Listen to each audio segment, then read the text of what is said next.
पापा ये तो दादाजी का ड्रैगन था, अब क्या करोगे आप? दादाजी मार डालेंगे तुम्हें। अरे चुप हो जा मेरे बाप, तुझे हाथ जोड़ता हूँ। ठीक है, इस बात के मुझे 200 रुपए दो।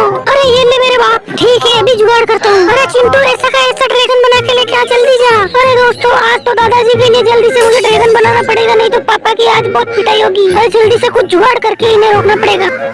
अरे ये क्या हुआ यार, साइकिल? यस, काम हो गया। अरे दोस्तों, मैं जब तक ड्रैगन बना रहा हूँ तब तक आप वीडियो को लाइक कर दो यार। मेरी साइकिल पंचर हो गई तो क्या हुआ, मैं तो हरदम के लिए जुगाड़ तैयार रखता हूँ। अरे जल्दी से चिंटू को बताना पड़ेगा। अरे हाँ दोस्तों, ड्रैगन तो बनके तैयार हो गया। अरे चिंटू जल्दी कर, दादाजी आ रहे हैं। ये लो पापा, ड्रैगन तो तैयार है। अरे हाँ चिंटू, तूने तो कमाल कर दिया। अरे तूने मेरे ड्रैगन को हाथ कैसे लगाया, वापस दे मुझे। अरे चिंटू, अब तो तेरी वीडियो को सब लाइक करेंगे, सब्सक्राइब भी करेंगे।